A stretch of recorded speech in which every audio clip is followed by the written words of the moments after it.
Shalom, ketemu lagi dengan saya dalam segmen Teduh with SS. Pada kesempatan ini kita akan berbicara satu tema yang berjudul Raja Termiskin di Dunia.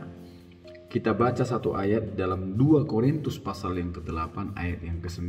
Saya akan bacakan. Karena kamu telah mengenal kasih karunia Tuhan kita Yesus Kristus, bahwa Ia yang oleh karena kamu menjadi miskin, sekalipun Ia kaya, supaya kamu menjadi kaya oleh karena kemiskinannya. Saudaraku yang dikasihi oleh Tuhan, kita tahu bahwa ada raja-raja di dunia ini yang mempunyai kekayaan yang cukup signifikan. Saya memulai dari Raja Thailand. Raja Thailand, dia mempunyai harta kekayaan 35 miliar dolar pada saat itu. Sekarang mungkin bisa jadi bertambah. Itu yang pertama. Yang kedua, kita melihat pemimpin Uni Emirat Arab yang ada di Abu Dhabi. Dia mempunyai kekayaan 33 miliar dolar. Haleluya. Itu yang kedua. Dan yang ketiga ada Raja Arab. Raja Arab. Tentu kita tidak asing lagi dengan nama ini. Dia mempunyai kekayaan 31 miliar dolar pada saat itu. Saat ini mungkin bertambah-tambah harta kekayaan mereka. Dan yang lainnya, Raja Malaysia juga ada, dan sebagainya dan sebagainya. Dengan kekayaan ini mereka bisa membeli apa saja, dan mereka bisa melakukan apa saja karena mereka memiliki kekuasaan. Mereka memiliki satu pengaruh yang luar biasa karena kekuasaan dan harta mereka.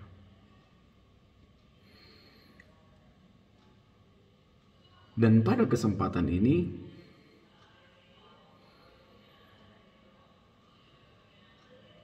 saya menyampaikan kepada kita seperti tema di atas. Lalu siapa raja termiskin di dunia sepanjang sejarah?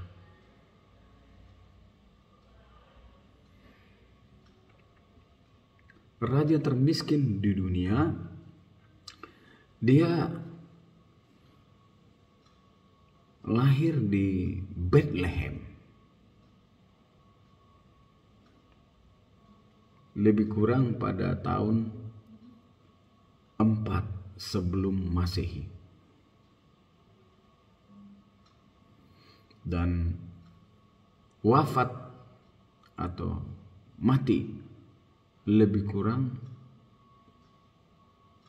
tahun 29 Masehi. Kita tahu bahwa raja ini lahir di kandang domba di Bethlehem. Karena apa? Karena Yusuf tidak mempunyai uang untuk menyewa tempat pada saat itu ketika dia hendak dilahirkan oleh Maria. Tempat mereka ada di kandang domba yang baunya minta ampun.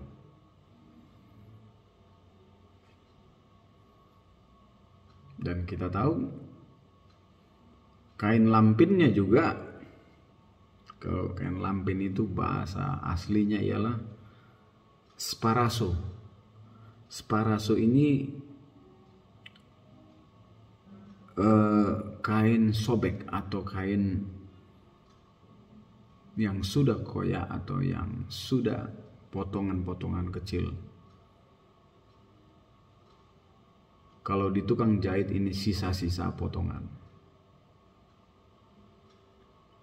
Itu sparaso, kain lampinnya. Dan kita tahu bahwa tempat dia lahir di Palungan, di kandang domba di Palungan. Palungan bahasa aslinya ialah Pate Omai. Kalau tadi kain lampin itu sparaso, kain bekas-bekas, potongan-potongan sisa-sisa. Dan Palungan Pate Omai. Artinya apa? Tempat makan binatang. Palungan. Tempat makan binatang. Dan kita tahu itulah tempat dia lahir.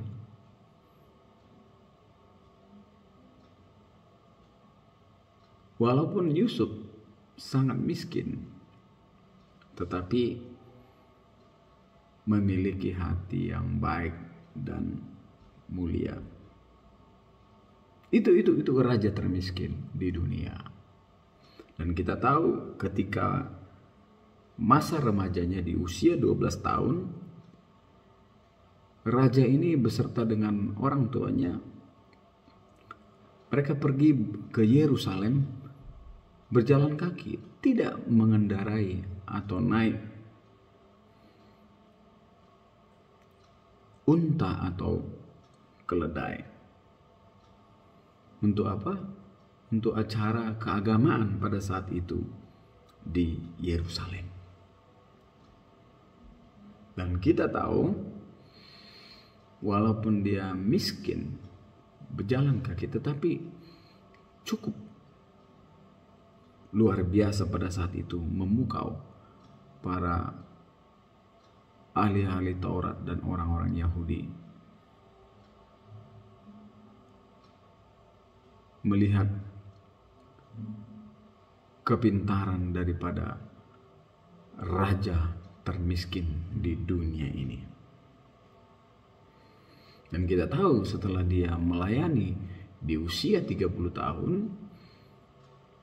dan melayani selama 3,5 tahun di atas bumi, sahabat-sahabatnya adalah orang-orang miskin dan orang-orang pendosa, bukan orang-orang berdarah biru atau konglomerat.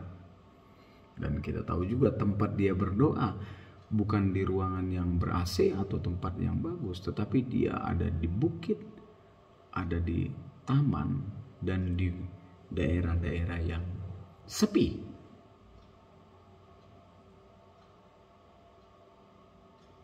Dan dia tidak punya uang untuk memberi makan 5.000 orang, belum termasuk perempuan dan anak-anak. Dia mendapatkan 5 roti dan 2 ikan dari seorang anak kecil. Dan ketika dia hendak membayar bea masuk cukai atau membayar bea bait suci, ia mendapatkan uang dari mulut ikan yang dipancing oleh Petrus. Dan ketika dia juga mati, berada di kayu salib, dia tidak berjubah. Hebat.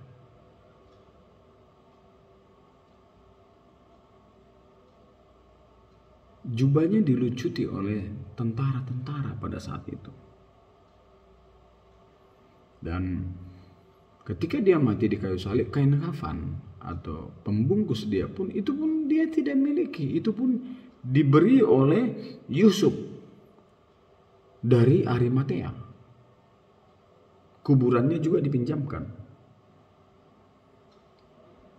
Inilah fakta daripada raja termiskin di dunia, yang sekalipun dia pemilik langit dan bumi dan surga, tetapi rela menjadi miskin, raja termiskin di dunia, oleh belas kasih karunia-Nya. Supaya apa? Supaya kita orang-orang percaya menjadi kaya. dan memperoleh hidup yang kekal. Seperti firman Tuhan di atas tadi saya bacakan lagi, dikatakan,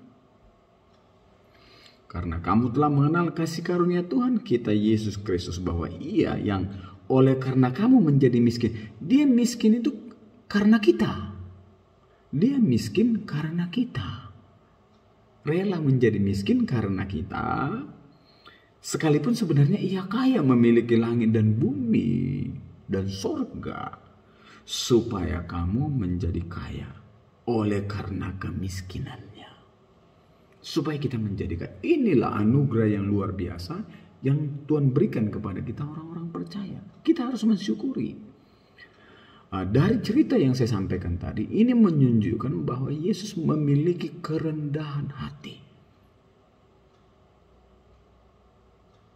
Bukti dari kerendahan hati Yesus kita lihat di dalam Matius pasal yang ke-8 ayat yang ke-20. Saya akan bacakan Matius 8 ayat yang ke-20.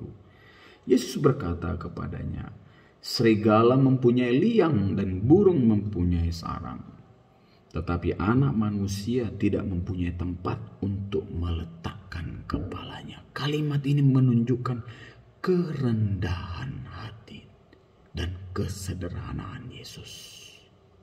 Supaya apa? Supaya kita menjadi kaya oleh kasih karunia-Nya. Pada kesempatan hari ini, mari kita hargai kasih karunia Tuhan. Dengan jalan apa? Hidup seturut firman-Nya dan menjadi orang yang rendah hati di hadapan Tuhan. Mari kita belajar kepada Yesus, sebab Dia lemah lembut dan rendah hati. Terima kasih. Tuhan Yesus memberkati kita semua. Amin.